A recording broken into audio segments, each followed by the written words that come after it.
మన తండ్రి అయిన దేవుని నుండి ప్రభు అయిన క్రీస్తు నుండి కృపయు సమాధానములు మీకు కలుగునుగాక.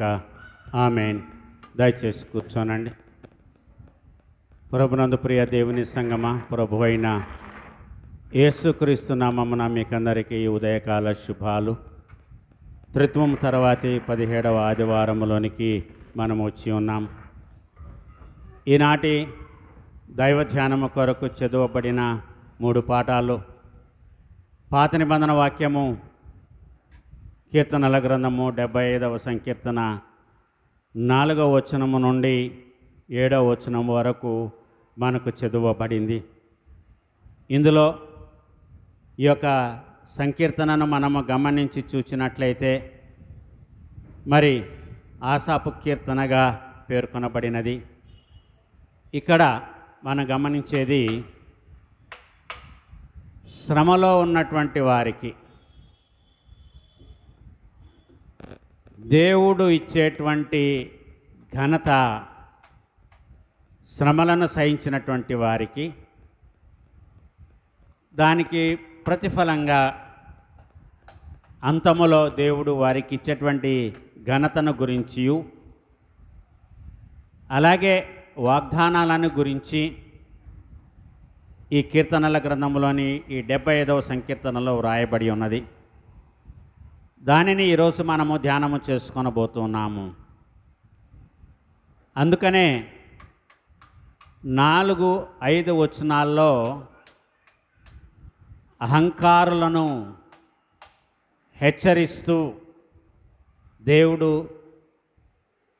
కీర్తనకారుని ద్వారా యొక్క మాటలు చెలవిస్తూ చివరికి ఏమని చెప్పాడంటే, దేవుడే తీర్పు తీర్చువాడు, ఆయన ఒకని తగ్గించును ఒకని హెచ్చిస్తాడు. కాబట్టి అహంకారపూరితమైనటువంటి మనస్సు కలిగి జీవించొద్దండి అనే ఒక పిలుపుని మనం ఇక్కడ గమనిస్తున్నాం.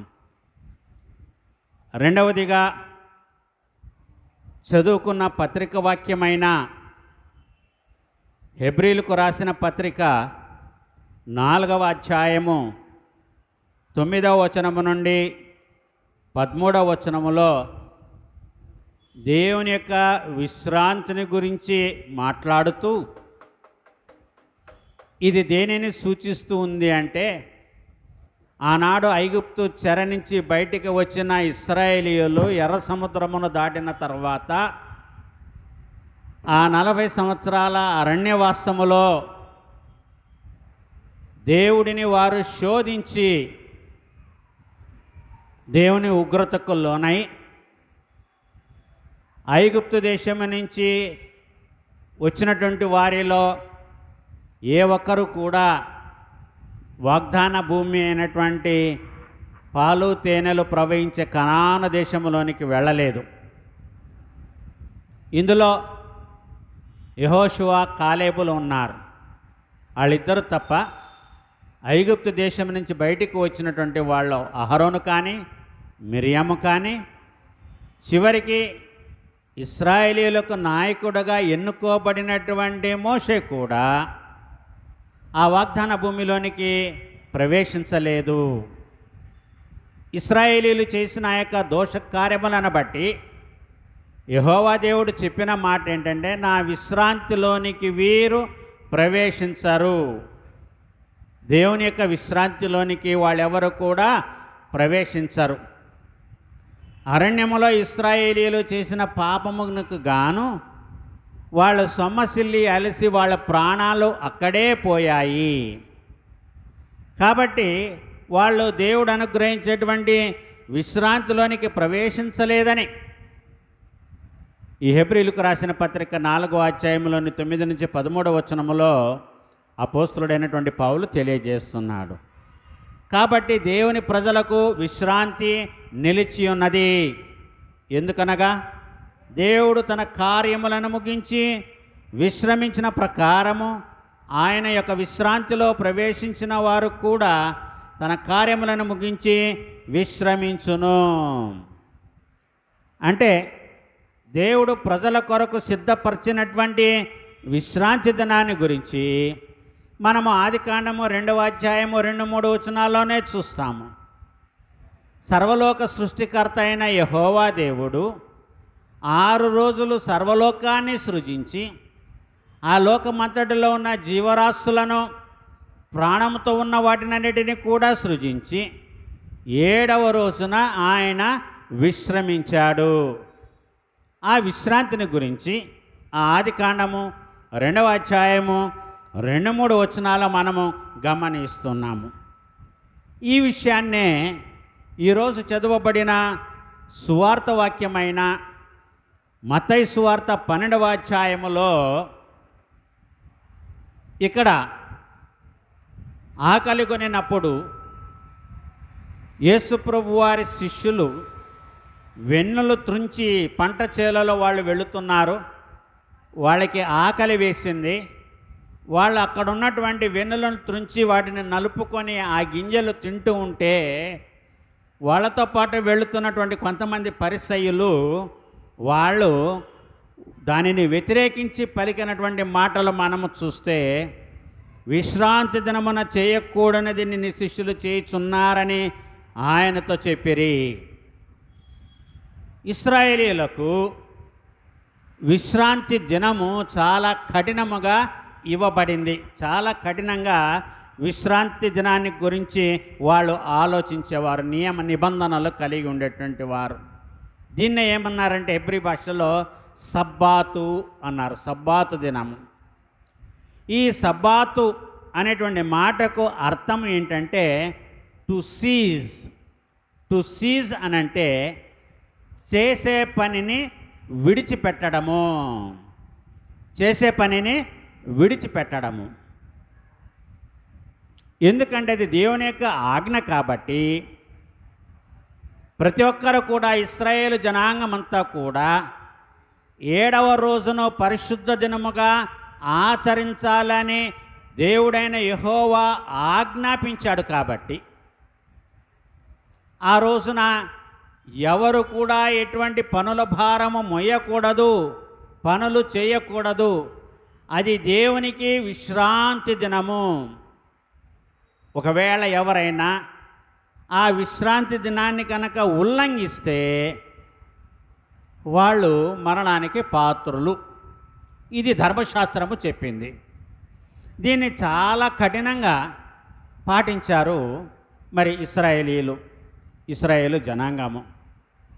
ఈ మాటను మనం గమనించి చూస్తే దీన్నే మనము ద్వితీయోపదేశ కాండము 5వ అధ్యాయము 14వ వచనము 2వ భాగము నుంచి 15వ వచనం, ఈ ద్వితీయోపదేశ కాండములోని ఈ లేఖన భాగాన్ని మనం ఒకసారి చదివినట్లయితే ఇక్కడ ఒక విషయాన్ని మనం జ్ఞాపకము చేసుకుంటాం. చూడండి, ద్వితీయోపదేశ కాండము 5వ అధ్యాయము 14వ వచనములోని 2వ భాగము. అందులో నీవైనను నీ కుమారుడైనను నీ కుమార్తెనను నీ దాసుడైనను నీ దాసేనను నీ ఎద్దైనను నీ గాడిదైనను నీ పశువులలో ఏదైనను నీ ఇండ్లనున్న పరదేశైనను ఏ పని చేయకూడదు. నీ వలె నీ దాసుడు నీ దాసియు విశ్రమించాలి. నీకులాగే నీ ఇంట్లో పని చేసేవాళ్ళు కూడా విశ్రాంతి తీసుకోవాలి. కానీ నువ్వు విశ్రాంతి తీసుకుంటూ నీ ఇంట్లో పని వారికి పని చెప్పకూడదు. ఇది 2వ భాగం. దాన్ని ముందుకు కొనసాగిస్తే 15వ వచనములో, నీవు ఐగుప్తు దేశమందు దాసుడవై ఉన్నప్పుడు నీ దేవుడైన యెహోవా బాహుబలము చేతను చాచిన బాహువు చేతను నిన్ను అక్కడ నుండి రప్పించునని జ్ఞాపకము చేసుకొనుము. అందుచేతను విశ్రాంతి దినమును ఆచరింపవలెనని నీ దేవుడైన యెహోవా నీకు ఆజ్ఞాపించాడు. నీవు స్వతంత్రుడుగా ఉన్నప్పుడు దేవుడు నీకు ఈ యొక్క ఆజ్ఞని ఇవ్వలేదు. నీవు దాసుడుగా ఉన్నప్పుడు దేవుడు నీకు ఈ ఆజ్ఞనిచ్చాడు. నీవు దాసుడుగా ఉండి ఐగుప్తు చెర విమోచన తర్వాత అరణ్యములో దేవుడు నీకు ఈ ఆజ్ఞనిచ్చాడు. నువ్వు ఐగుప్తు దేశంలో ఉన్నప్పుడు విశ్రాంతి లేకుండా పని చేశావు. అంత కఠినమైనటువంటి భారాన్ని ఫరో ఇశ్రాయేలు జనాంగం మీద మోపాడు. ఎందుకంటే వాళ్ళకు రెస్ట్ ఇస్తే వాళ్ళు ఏవేవో ఆలోచిస్తారు కాబట్టి వాళ్ళ శరీరము ఎప్పుడు శ్రమ పడుతూనే ఉండాలి. శ్రమ పడేటువంటి వ్యక్తికి వేరే ఆలోచనలు రావు. కాబట్టి ఫరో వాళ్ళని విశ్రాంతి తీసుకొనివ్వలేదు. ఆ యొక్క సబ్బాతు దినాన్ని కూడా ఉల్లంఘింపచేశాడు. ఈ విశ్రాంతి అనేది శరీరానికి చాలా అవసరమైనది. ప్రభునందు ప్రియులారా, మన శరీరానికి సరైనటువంటి విశ్రాంతి దొరకకపోతే మనము పనిని కొనసాగించలేము. డ్రైవర్లు, వాహనాలు నడిపేటువంటి డ్రైవర్లు, వాళ్ళు వాహనాన్ని నడపడానికి కూడా మధ్య మధ్యలో విశ్రాంతి తీసుకుంటారు. రాత్రిపూట డ్రైవ్ చేయాలంటే వాళ్ళకి సఫిషియంట్ నిద్ర అవసరమైనది. నిద్ర లేకపోతే నిద్రమత్తులో వాళ్ళు యాక్సిడెంట్లు చేసేటువంటి అవకాశము ఉన్నది. అలాగే ఇండస్ట్రీలలో, ఫ్యాక్టరీలలో పనిచేసే వారికి కూడా ఆ మాత్రమే కాదు, ప్రతి మనిషికి కూడా శరీరానికి కొంత సమయము విశ్రాంతి అవసరమైనది. అలసట తీర్చుకోవాలి. ఇది ఇహలోక సంబంధమైన శారీరకపరమైనటువంటి విశ్రాంతి. అయితే ఆదికాండము 2వ అధ్యాయము 2-3 వచనాల ప్రకారము యెహోవా దేవుడు ఆధ్యాత్మికంగా ఒకళ్ళు బలపడాలి అనంటే,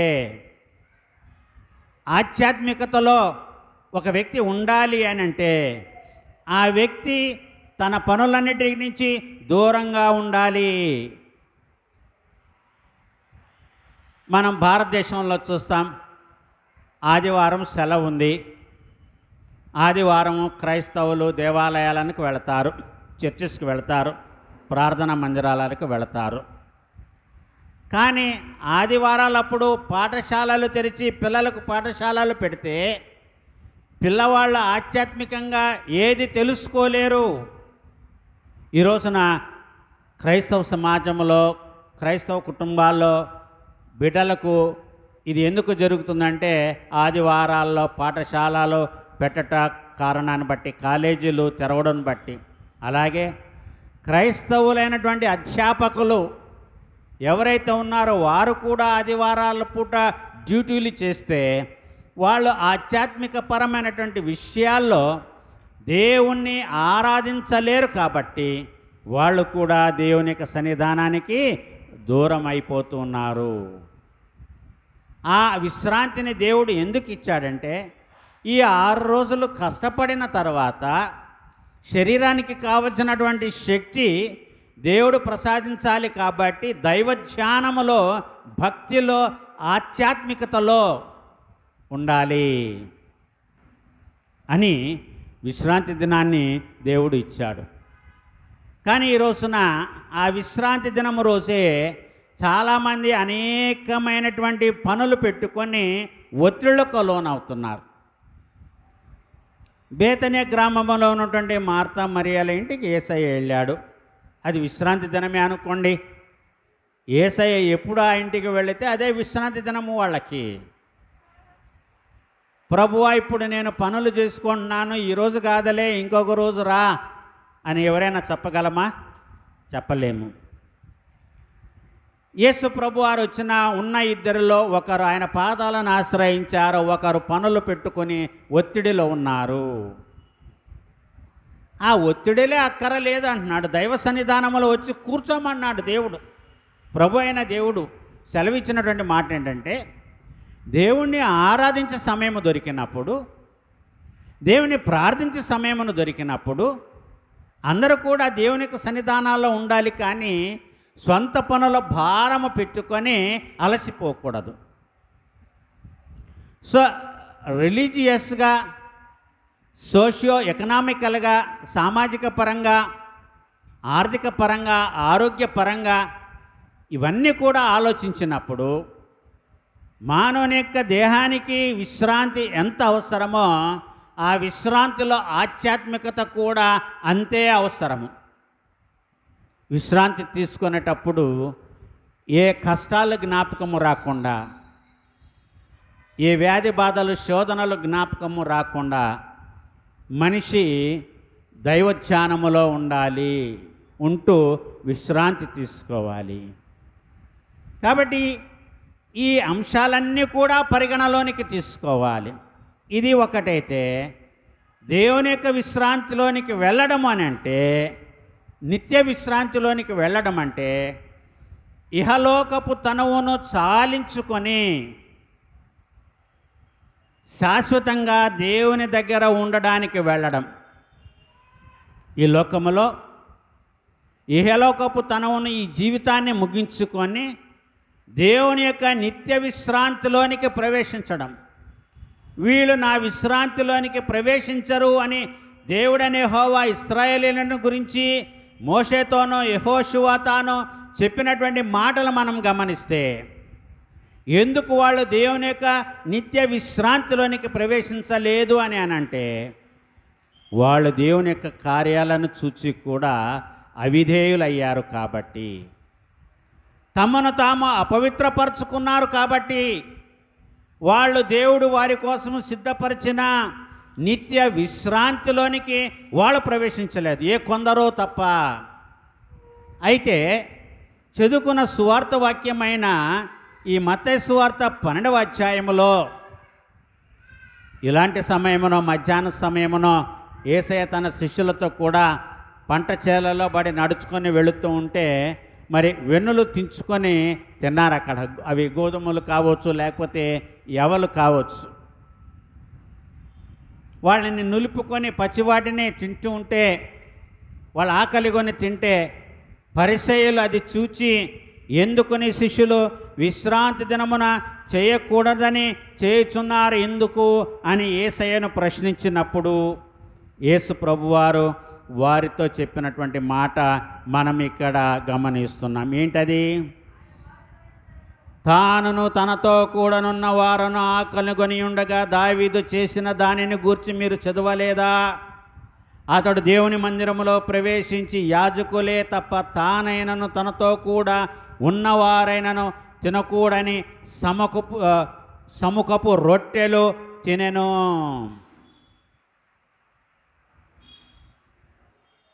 అవి తినవలసినటువంటి వాళ్ళు యాజకులు. వారానికి ఒకసారి ఆ సముఖపు రొట్టెలను మారుస్తూ ఉంటారు. యవల పిండితో చేసినటువంటి ఆ యొక్క రొట్టెలను మారుస్తూ ఉంటాడు. దావీదు యుద్ధానికి వెళ్ళి వచ్చాడు, సైన్యముతో ఉన్నాడు, ఆకలి వేసింది, దేవాలయములోనికి వెళ్ళాడు.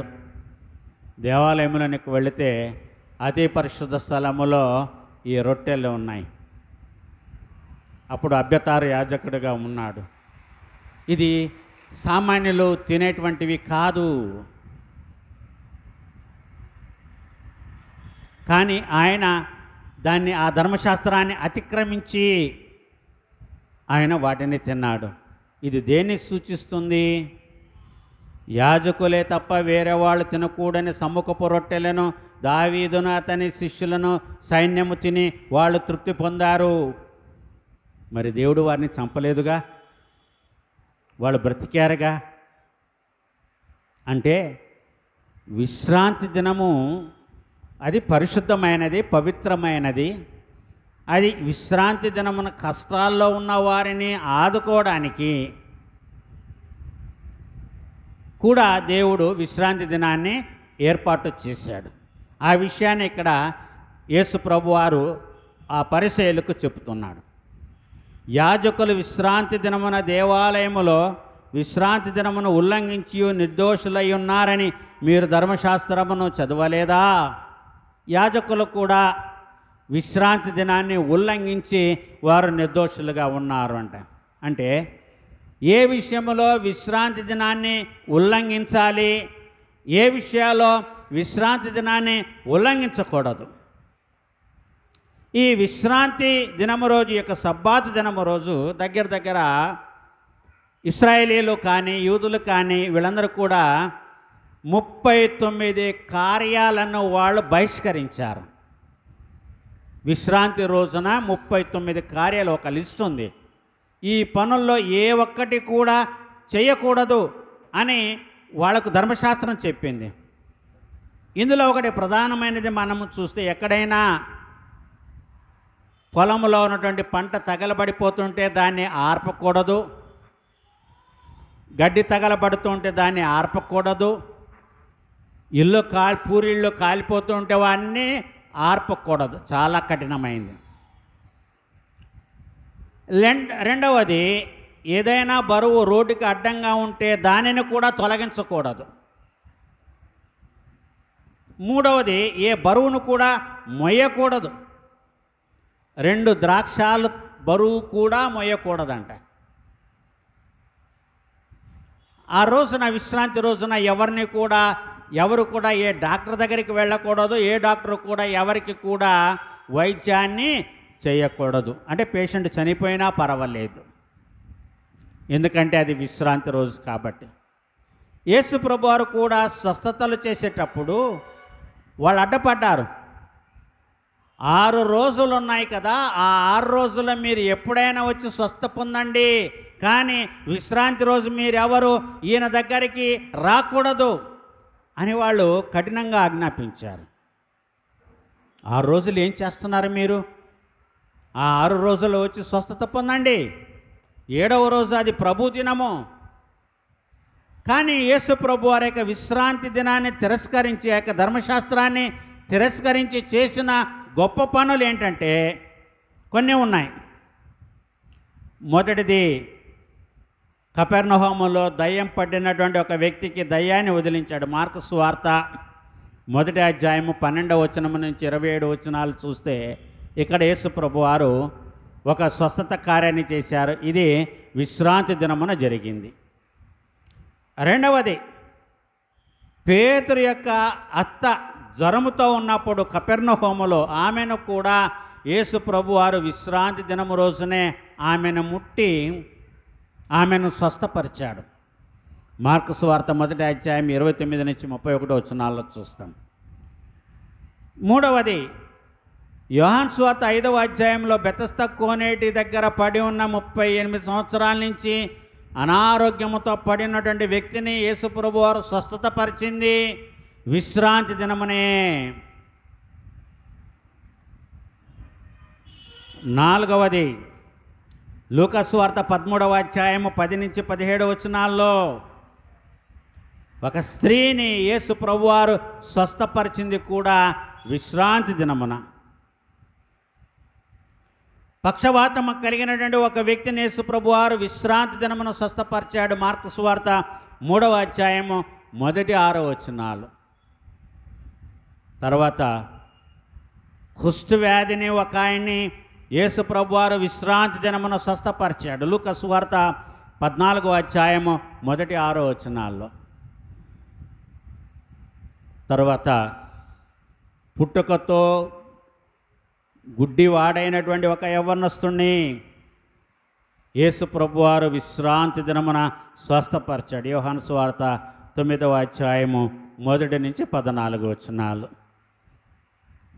ఎందుకంటే ఈ మత్తయి సువార్త 12వ అధ్యాయంలో యేసయ్య చెప్పిన మాట ఏంటంటే, కనికరమనే కోరుచున్నాను కానీ బలిని నేను కోరను అని వాక్యభావం మీకు తెలిసి ఉంటే నిర్దోషులను దోషులని తీర్పు తీర్చకపోదురు. కాగా మనిషి కుమారుడు విశ్రాంతి దినమునకు ప్రభు అయి ఉన్నాడు.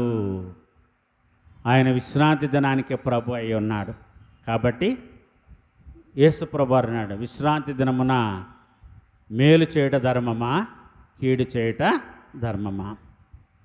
ఏది చేయాలి మనం విశ్రాంతి రోజు? మేలు చేయుట ధర్మమా, కీడు చేయుట ధర్మమా? మేలు చేయుట ధర్మము.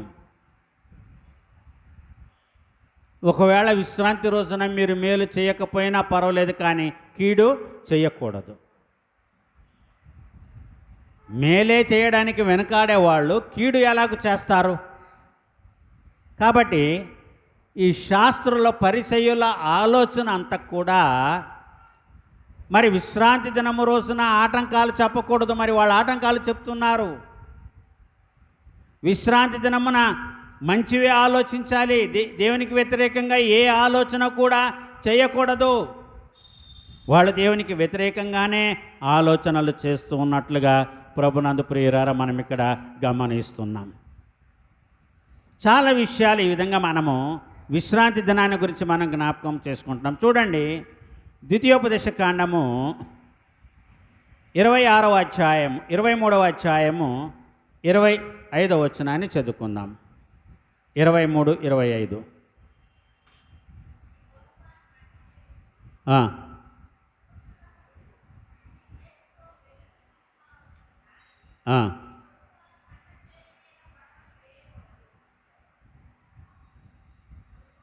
ద్వితీయోపదేశ కాండం 23, 25. అవును. నీ పొరుగువాని పంట చేయనికి వచ్చునప్పుడు నీ చేతితో వెన్నులు త్రుంచుకొనవచ్చును, కానీ నీ పొరుగువాని పంట చేని మీద కొడవలి వేయకూడదు. వాళ్ళు చేసిన పని ఏంటంటే, శిష్యులు చేసిన పని ఏంటంటే, వాళ్ళు ఏం చేశారు? వెన్నులు తుంచుకున్నారు, అంతేకాని కొడవలు పెట్టి పంటను కొయ్యలేదు. కాబట్టి వెన్నులు తుంచుకొని తింటే విశ్రాంతి దినమును ఉల్లంఘించినట్లుగా కాదు అని ప్రభునందు ప్రియులారా మరి ఇక్కడ ప్రభు చెప్పడాన్ని మనం ఇక్కడ గమనిస్తున్నాం. ఆదికాండము 2వ అధ్యాయము 3వ వచనం.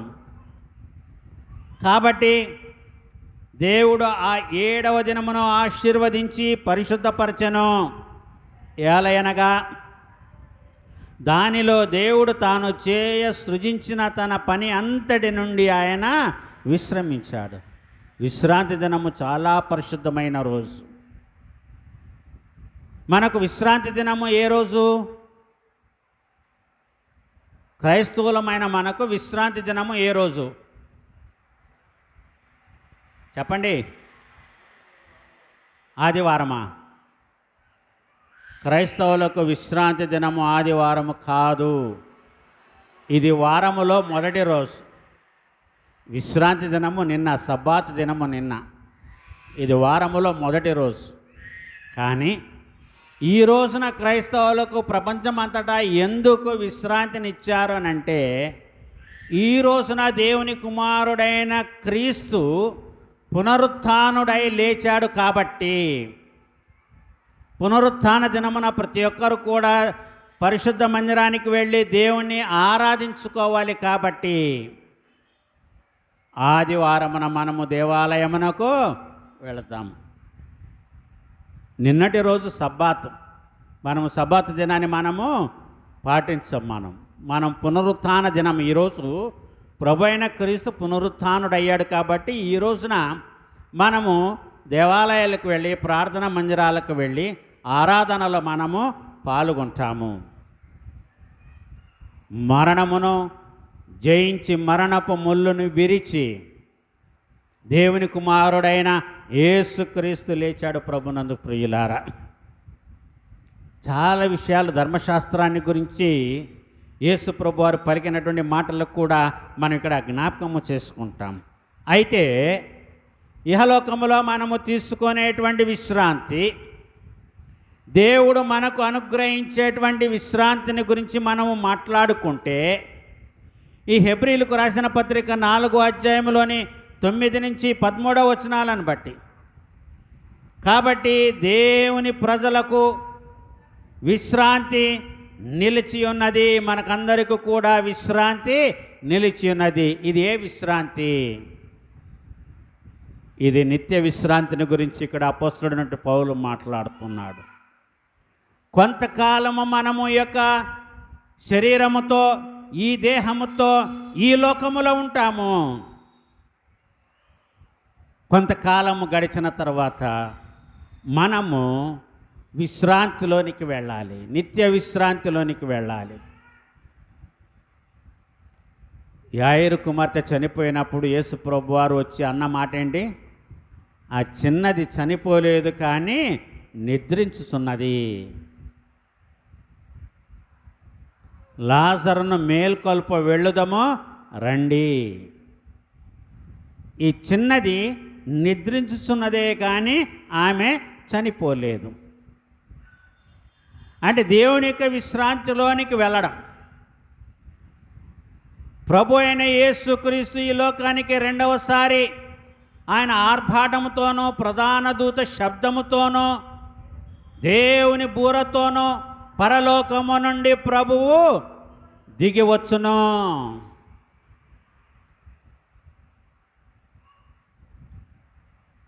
కనుక ప్రభునందు ప్రియులారా, మనము ఈ లోకములో ప్రభువు రాకడ వరకు కొంత సమయము నిత్య విశ్రాంతిలోనికి మనము వెళ్ళాలి. ఎందుకంటే మనమందరము కూడా తిరిగి లెగవాలి. ప్రకటన గ్రంథము 20-21 అధ్యాయాలు అనుకుంటాను 2 మరణాల గురించి రాయబడింది. మొదటి మరణము, రెండవ మరణము. మొదటి మరణానికి పునరుత్థానం ఉన్నది, కానీ రెండవ మరణానికి పునరుత్థానము లేదు. మనమందరము కూడా చూసేది ఒక మరణమే. తర్వాత మనమందరము కూడా లెగవాలి. మధ్యాకాశములోనికి ఆయన కలుసుకోవడానికి, లేకపోతే ఆ మొదటి తెస్సలోని పత్రిక 4వ అధ్యాయము 13-17 వచనాల ప్రకారము మనకంటే ముందుగా చనిపోయిన వారిని ఆయనతో కూడా వెంటబెట్టుకొని వచ్చును. అటు తర్వాత సజీవులమై నిలిచున్న మనము వారికంటే ముందుగా ఆయన సన్నిధికి చేరము అని అంటాడు అక్కడ పౌలు. కనుక ప్రభునందు ప్రియులారా, ఇక్కడ ఈ హెబ్రీలకు రాసిన పత్రిక 4వ అధ్యాయంలో పౌలు చెప్పే యొక్క మాటలను బట్టి దేవుడు తన కార్యములను ముగించి విశ్రమించిన ప్రకారము ఆయన యొక్క విశ్రాంతిలో ప్రవేశించిన వాడు కూడా తన కార్యములను ముగించి విశ్రమించును. అలసిపోయినటువంటి వారు తమ కార్యములను ముగించి విశ్రమించాలి అని దేవునికి వాక్యము మనతో చెప్పుతుంది. చూడండి, ప్రకటన గ్రంథము 14వ అధ్యాయము 13వ వచనము. అంతటా ఇప్పటి నుండి ప్రభునందు మృత్యునందు మృతులు ధన్యులని వ్రాయమని పరలోకము నుండి యొక్క స్వరము చెప్పగా వింటిని. నిజమే, వారు తమ ప్రయాసములు మాని విశ్రాంతి పొందుదురు.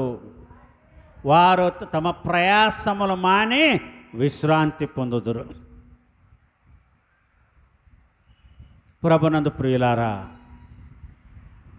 ఈ సంవత్సర కాలంలో మనము చూస్తే మన పల్లెలోనే అనేక మంది ఇటువంటి విశ్రాంతిలోనికి వెళ్ళారు. ఒక మే నెలలోనే 7 చనిపోయారు మన పల్లెల్లో. 3 ఆడవారు, 4 మగవాళ్ళు, 6 7 చనిపోయారు. ఈ నెలలో ఏది జ్ఞాపకము రాదు అని అనుకునే లోపలే ఒక మరణాన్ని మనము చూసాం. మన ప్రియులు శ్రీ మండ్ర శ్యామ్ సుధాకర్ గారు. ఇక్కడ ఒక వాక్యం ఏమని చెప్తుంది? తమ ప్రయాసములు మాని విశ్రాంతి పొందుదురు. ప్రతి ఒక్కరు కూడా ఈ ప్రయాస ఏదైతే ఉందో, ఈ జీవన భారం ఏదైతే ఉందో, ఇవన్నీ కూడా విడిచిపెట్టేటువంటి గడియ వస్తుంది. అది కావాలి. ఎంతకాలమని ఈ ప్రయాస మోస్తాం, ఈ బరువును మోస్తాం? ఎంతకాలము మనం ఈ కాడిని మోస్తాం? ఈ కాడి ఒకరోజు దించాలి. బరువు అనేటువంటి కాడి, బాధ్యత అనేటువంటి కాడి మనము దించాలి. దేవుడు దించుతాడు. దేవుడు దించి మనకు విశ్రాంతి దయచేస్తాడు.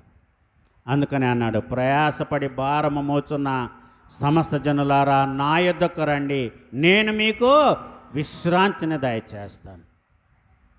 దేవుడు ఇచ్చేటువంటి ఆ యొక్క విశ్రాంతిలో, ఆయన కలుగు చేసేటువంటి దర్శనాల్లో దేవుని యొక్క మహిమను మనం చూడాలి. దేవుని యొక్క విశ్రాంతిలోనికి వెళ్ళినటువంటి వారు, ప్రభునందు ప్రియులారా, దేవుని యొక్క వైభవాన్ని చూస్తారు, దేవుని యొక్క మహిమను చూస్తారు. ఎందుకంటే వాళ్ళు మనకంటే ముందుగా ఉన్నారు కాబట్టి. సో ఇక్కడ ఈ యొక్క విశ్రాంతి, ఆధ్యాత్మికంగా చెప్పబడుతున్నటువంటి యొక్క విశ్రాంతి, ఈ లోకయాత్రను ముగించుకొని దేవుని సన్నిధానానికి వెళ్ళినప్పుడు, మరి ప్రకటన గ్రంథం 14వ అధ్యాయము ఈ 13వ వచనాన్ని బట్టి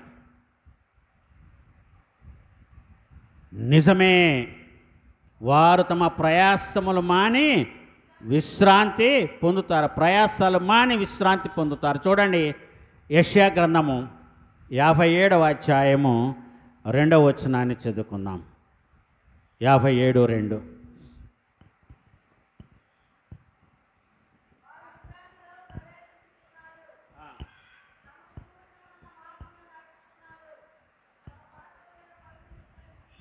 వారు విశ్రాంతిలో ప్రవేశించుచున్నారు, తమకు సూటిగానున్న మార్గమున నడుచువారు తమ పడకల మీద పరుండి విశ్రమించుచున్నారు.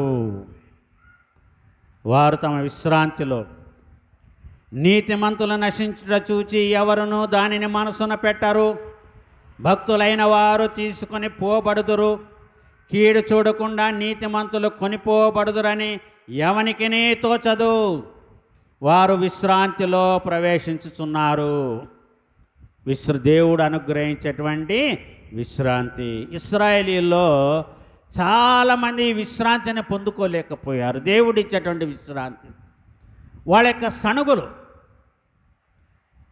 సంఖ్యాకాండంలో మనం చూస్తాం. 11, 12, 13, 14 అధ్యాయాలు మాంసాపేక్ష కలిగినటువంటి వారై వాళ్ళు మోషే మీద సణుక్కోవడం, దేవుడైన యెహోవా మీద సణుక్కోవడం. దేవుడు వారికి 1 నెల పాటు మాంసాన్ని ఆకాశం నుండి కుమ్మరించాడు, పూరిళ్ళు కుమ్మరించాడు వారి పాలేళ్ళ చుట్టూ. అక్కడ దేవుడికి కోపం వచ్చింది. అక్కడే అన్నాడు, వీరు నా విశ్రాంతిలో వీళ్ళు ప్రవేశించరు. ఈ లోకంలో మనిషి యొక్క ప్రయాస అంతా కూడా ఇహలోక సంబంధమైనదే, కానీ ఆధ్యాత్మిక పరమైనటువంటి చింతన మనిషి పొందలేకపోతున్నాడు. పొద్దున లేచిన దగ్గర నుంచి రాత్రి నిద్రపోయే వరకు అసలు నిద్ర పడితేగా. చాలామందికి నిద్ర కరువైపోయిందండి. వయోభారమును మించినటువంటి వయోభారము కలిగినటువంటి వాళ్ళకి సహజంగా నిద్ర రాదు. ఈ రోజుల యవన బిడ్డలే సరిగా నిద్రపోలేక, సగటుగా ఒక మనిషికి రోజుకి ఖచ్చితంగా 7 గంటల నిద్ర అవసరం. సఫిషియెంట్గా నిద్రపోవాలంటే 7 గంటలు నిద్రపోవాలి అంట. ఒక వ్యక్తి 7 గంటలు సంపూర్తిగా నిద్రపోలేకపోతున్నాడంటే ఆ వ్యక్తిలో ఏదో లోపం ఉంది, ఏదో లోపం ఉంది. ఎందుకంటే నిద్ర పట్టదు. ఆలోచనలను మనిషిని కృంగదీస్తాయి. కాబట్టి మనము అన్నీ మరిచి నిద్రపోలేకపోతున్నాము. అందుకనే దేవుడు అన్నాడు, ఈ నిద్ర కాదు, నేను మీకు ఇస్తాను, నా విశ్రాంతిలోనికి రండి. ఎందుకంటే మీరు ఈ లోకములో ప్రయాసపడి ఉన్నారు, మీరు భారమును మోశారు. మనము మోసినటువంటి భారము వ్యర్థం కాకూడదు. ప్రభునందు ప్రియులారా, ఎవరైతే నేను భారము మోస్తున్నానని అనుకుంటారో ఆ భారం వ్యర్థం కాకూడదు, ఉపయోగము లేని భారం కాకూడదు. దాన్ని ఏమన్నారంటే బాధ్యత అన్నారు. బాధ్యత. 2 బరువులు, బాధ్యతతో కూడినటువంటి బరువులు. ఒకటి ధనముతో కూడినటువంటి బరువు. బాధ్యత అనేటువంటి బరువు ధనమున్న దానికంటే గొప్పది, శ్రేష్టమైనది. ఎవరైతే బాధ్యతతో కూడినటువంటి బరువును మోస్తారో వాళ్ళు సక్సెస్ అవుతారు. అందుకనే అన్నాడు, ప్రయాసపడి భారం వచ్చిన సమస్త జనులారా నా దగ్గరికి రండి, నేను మీకు విశ్రాంతిని కలుగచేస్తాను. దేవుడు విశ్రాంతినిచ్చేవాడు దేవుడు. మనం కావాలి అనుకుంటే రాదు, మనం కోరుకుంటే రాదు. దేవుడు ఇవ్వాలి అనుకుంటేనే వస్తుంది. మరణాపేక్ష కలిగినటువంటి వాడై ప్రవక్త అయినటువంటి ఏలియా వెళ్ళి చెట్టు కింద కూర్చున్నాడంట. యెజబెలు తరిమితే ఒక ఆడదానికి భయపడి, మరణాపేక్ష, ఇంక నేను చనిపోవాలి. ఎందుకంటే యెజబెలు ప్రవక్తలందరినీ కూడా చంపేసింది. ఈయన విషయంలో కూడా ఛాలెంజ్ చేసింది. రేపు ఈ సమయానికి వాళ్ళలో ఒకరి ప్రాణంగా నీ ప్రాణాన్ని నేను తీయకపోతే, నేను యెజబెలే కాదు, భయపడిపోయాడు. ఆజానుబాహుడు, దేవుని ప్రవక్త పారిపోయాడు. ఏలియా, ఏమి చేస్తున్నావు నువ్వు ఇక్కడ? అయ్యా, ఇది అక్కడ సంభాషణ చాలా బాగుంటుంది. దేవుడైన యెహోవాకు ప్రవక్త అయినటువంటి ఏలియాకు భారాన్ని మోస్తున్నాడు కదా, దేవుని యొక్క బాధ్యతను. భయపడిపోయాడు. బాధ్యత మోసే వాళ్ళకి భయం ఉండకూడదు. బాధ్యత మోసేవాళ్ళు భయపడరు. ఎందుకంటే నిండా మునిగిన వానికి చలి తెలీదు. బాధ్యత భారము మోస్తున్న వాళ్ళు ఏవి కూడా లెక్క చేయరండి. ఇంతకంటే ఏముంటుంది?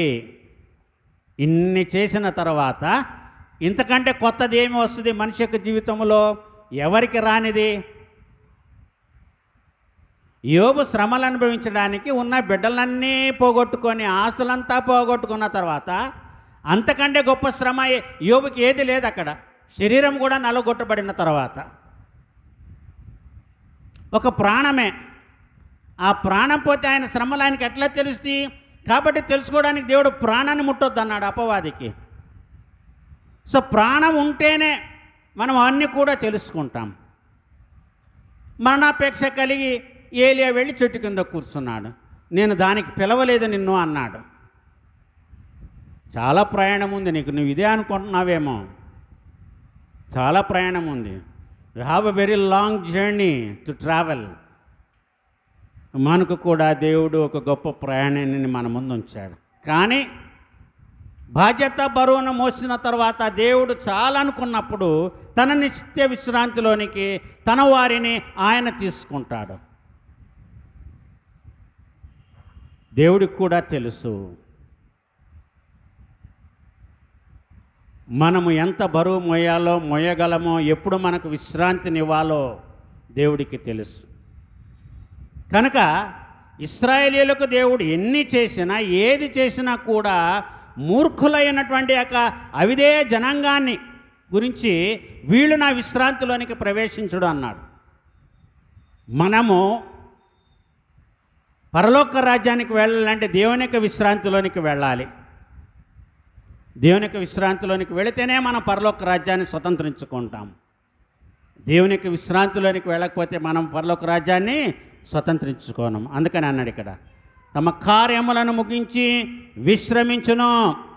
కాబట్టి అవిధేయత వలన వారు పడిపోయినట్లుగా మనలో ఎవడను పడిపోకుండా ఆ విశ్రాంతిలో ప్రవేశించుటకు జాగ్రత్త పడుదము. అవిధేయతలో పడకుండా మనము నిత్య విశ్రాంతిలోనికి ప్రవేశించాలంటే ఈ లోకంలో మనకు ప్రాణం ఉన్నంత వరకు మనము అవిధేయులు కాకుండా దేవుని పట్ల విధేయత కలిగి ఉండాలి. ఒక దేవుని పట్లే కాదు, ఇంట్లో విధేయత లేని వారు దేవుని పట్ల విధేయులై ఉండలేరు. తాను చూచిన సహోదరుని ప్రేమించని వాడు తాను చూడని దేవుణ్ణి ఏ విధంగా ప్రేమిస్తాడు? అలాగే సెల్ఫ్ డిసిప్లిన్, విధేయత అనేది ఇంట్లో విధేయత లేకుండా, ఎక్కడ విధేయత లేకుండా నేను దేవునికి విధేయుణ్ణి అని చెప్పుకోవడము అది మంచిది కాదు. అవిధేయత వలన వారు పడిపోయినట్లుగా మనలో ఎవడను పడిపోకుండా ఆ విశ్రాంతిలో ప్రవేశించుటకు జాగ్రత్త పడుదుము. కాబట్టి విధేయత కావాలి, వినయ విధేయతలు కావాలి. దేవుడు ప్రతి దినాన్ని లెక్కిస్తాడు కాబట్టి మనము కూడా మన దినాలు లెక్కించాలి. కాబట్టి మోషే అన్నాడు 90వ సంకీర్తన 12వ వచనములో, మా దినములు లెక్కించుటకు మాకు నేర్పము. Count your days, teach us to count our days. మా దినములు లెక్కించుటకు మాకు నేర్పము. ఎందుకనగా దేవుని వాక్యము సజీవమై బలము గలదై రెండంచులు గల ఎటువంటి ఖడ్గము కంటెను వాడిగా ఉండి ప్రాణాత్మలను కీళ్లను మూలుగను విభజించినంత మట్టుకు దూరుచు హృదయం యొక్క తలంపులను ఆలోచనలను శోధించును. The strength in the word of God, దేవుని యొక్క వాక్యములో ఉన్న శక్తి మనిషి హృదయములో నుంచి, మనిషి నరనరాల నుంచి ఏ విధంగా వెళ్ళిపోద్దో చూడండి. సిమియోను అన్నాడు మరియమ్మను చూచి, నీ హృదయములో నుంచి ఒక ఖడ్గము దూసుకొని వెళ్ళునాను అన్నాడు. నీ హృదయంలో నుండి ఒక ఖడ్గము దూసుకొని వెళ్ళిపోద్ది అన్నాడు. లేత యవ్వన ప్రాయము మరియమ్మకి అది అర్థం కాల. శుభమా అంటూ బిడ్డను తీసుకొని దేవుని ఆలయానికి వస్తే గబ్రియేలు దూత నన్ను దీవిస్తే, ఈయన ఏంటి 7 రోజుల బిడ్డను నేను చేతుల్లో పెట్టుకుంటే నీ హృదయంలో నుంచి ఒక ఖడ్గం దూసుకు వెళుతుంది అంటాడేంటి? అవన్నీ కూడా ఆమె తన హృదయంలో భద్రం చేసుకుందంట. లూకా సువార్త 2వ అధ్యాయంలో 2 సార్లు ఈ మాట ఉంటుంది మరియమ్మను గురించి. దేవుని వాక్యం ఎలాగుంటుందంట అండి? అలాగే ఉంటుందంట. సజీవము, బలము. జీవమున్న దాంట్లో బలం ఉంటుంది, కానీ మృతమైన దాంట్లో బలం ఎందుకు ఉంటుంది? అందుకనే అన్నాడు, దేవుని వాక్యము సజీవమై బలము గలదై 2 అంచులు గల ఎటువంటి ఖడ్గము కంటేనో వాడిగా ఉండి ప్రాణాత్మలను కీళ్లను మూలుగను విభజించినంత మట్టుకు దూరుచు హృదయం యొక్క తలంపులను ఆలోచనలను శోధిస్తుంది, మనలను శోధిస్తుంది దేవుని యొక్క వాక్యం. వీటన్నిటి కూడా సింపుల్గా చెప్పాలంటే ప్రతి మనిషిని దేవుని యొక్క వాక్యము శోధిస్తుంది. దేవుని యొక్క వాక్యం మనం ఎరిగి ఉన్నామా? దేవుని వాక్యాన్ని మనము ధ్యానము చేస్తూ ఉన్నామా? దేవుని వాక్యములో మనము జీవిస్తూ ఉన్నామా? నా యందు మీరును మీ యందు నా మాటలను నిలిచిండిన ఎడలా, నా యందు మీరును మీ యందు నా మాటలు నిలిచి ఉండాలి అంటున్నాడు అక్కడ యేసయ్య. యోహాను సువార్త 15వ అధ్యాయంలో శిష్యులతో అంటున్నాడు, మీకేది ఇష్టం అడుగుడి, అది మీకు అనుగ్రహింపబడును. ఎందుకంటే వాక్యము ప్రతి మనిషిని కూడా శోధిస్తుంది. వాక్యము వెలిగిస్తుంది, వెలుగు శోధిస్తుంది. వెలుగు పరిశోధనకు గుర్తై ఉంది. వెలుగులో అన్ని తేట తెల్లంగా కనపడతాయి. కాబట్టి వాక్యము వెలుగైనది. ఎందుకంటే సృష్టిలో ఆయన కంటికి మరుగైనదేదియో లేదు, దాచబడి మరుగైండునదేదియో లేదు.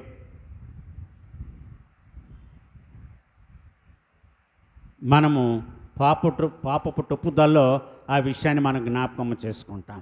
ఆరాధనలో దాచబడి మరుగైండునదేది కూడా లేదు. కాబట్టి ఆయన దృష్టికి కనబడని సృష్టం ఏదియూ లేదు.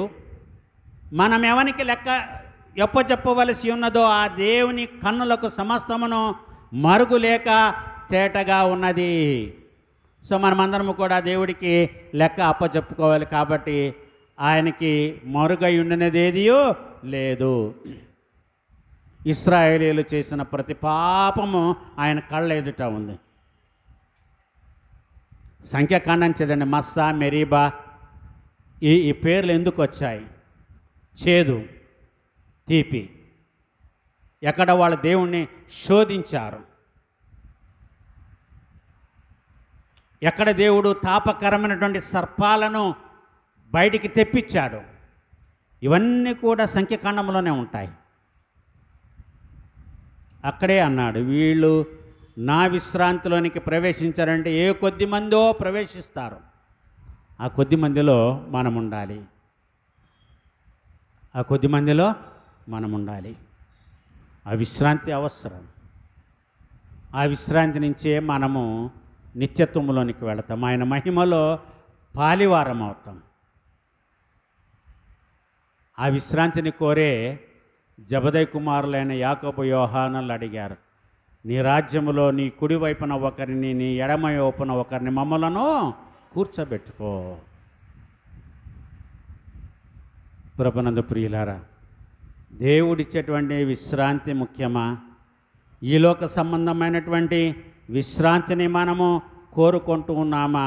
ఒక్కసారి మనల్ని మనము పరిశీలన చేసుకొని దేవునికి ప్రియులుగాను ఇష్టలుగాను జీవించినట్లుగా దైవ కృప అన్ని వేళలా మనకందరికీ తోడుగా ఉండునుగాక.